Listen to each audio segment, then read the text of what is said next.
Hello, and welcome to this brief overview on how to write an effective personal injury demand letter. Your personal injury demand letter starts the final phase of your claim. It summarizes the incident that caused your injury, the damages you suffered, and the amount you're seeking for compensation. It ties together all your supporting documentation and walks the adjuster through your claim. The letter effectively begins settlement negotiations. There are good and bad demand letters. Good demand letters are well written, chronological, and give the claims adjuster strong documentation, which she can use to make a realistic offer. A good letter gives the adjuster clear evidence of her insured's liability. The letter doesn't make threats. It conveys your intention to negotiate the claim in good faith, with a spirit of compromise. Bad demand letters are short and poorly written. They lack facts and supporting evidence. While they may include some medical records and receipts, they don't give enough information to validate the claim. Without that information, the settlement demand appears unreasonable. Sometimes, they even include the threat of a lawsuit. You, of course, want to write a good demand letter, so let's talk about formatting your letter. The demand letter is an integral part of the settlement process. It must look professional, typed on high-quality stationery, such as 24-pound cotton white or ivory antique-laid paper. Many personal injury attorneys use high-quality paper because it has a professional look and feel.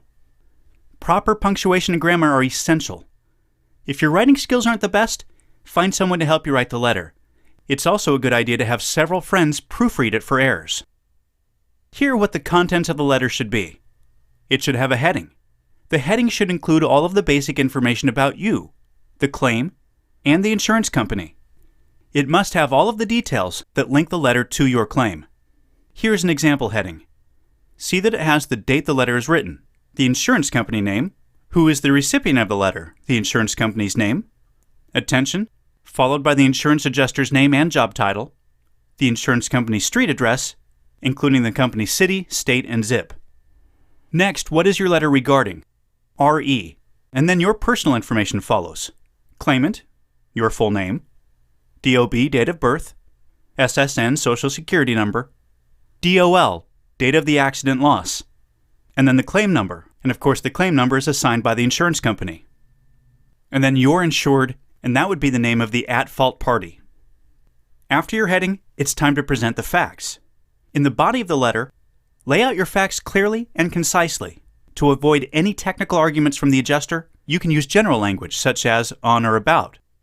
So instead of giving the exact date or time of events, which you want to stay as close to as you possibly can, you can say on or about, and then state the day or time.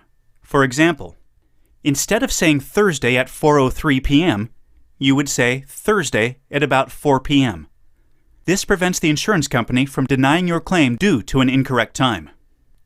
After the salutation, begin by explaining the events that preceded the accident. Then, give a chronological report of the events that came together to cause the accident. Those events should include a clear description of the vehicles involved in the accident, such as make, model, color, and license plate number.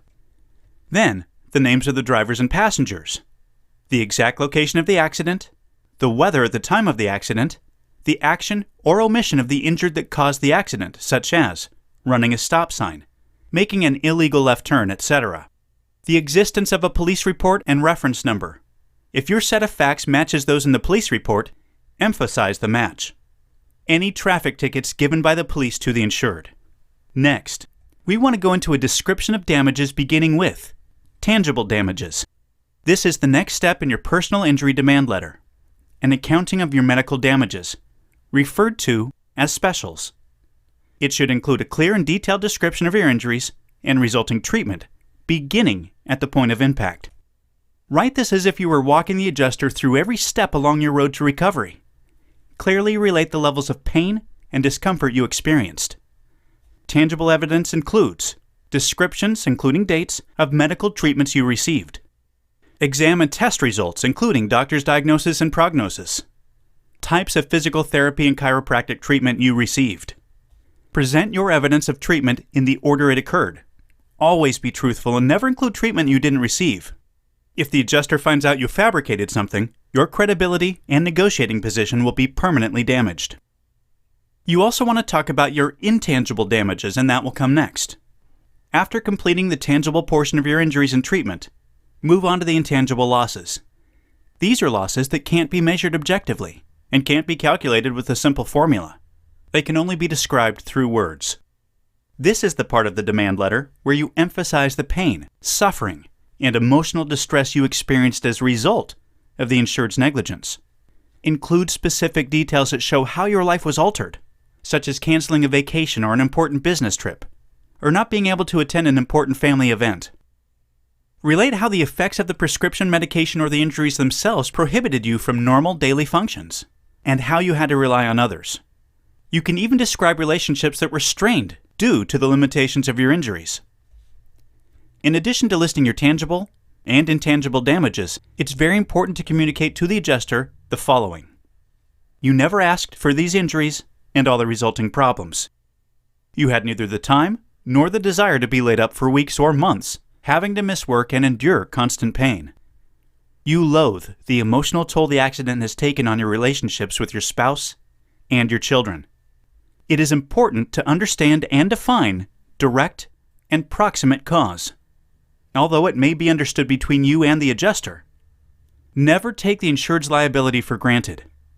In this part of the letter, you have to bring all the facts together to form the unshakable conclusion that the insured's actions were the direct and proximate cause of the accident and your injuries.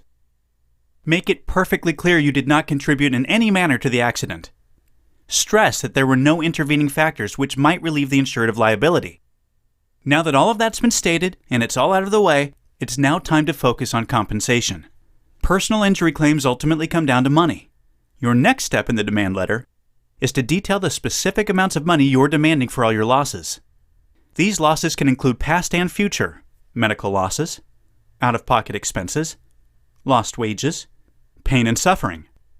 The sum of all of these is your total settlement demand. You now have a well-organized demand letter, and it's time to write a closing to it. The closing paragraph should end by thanking the adjuster for her attention and placing a time limit to her response. No more than 30 days. Well-written demand letters invite honest negotiations. Provided here is a link of sample personal injury demand letters. With this, we conclude our overview on how to write an effective personal injury demand letter.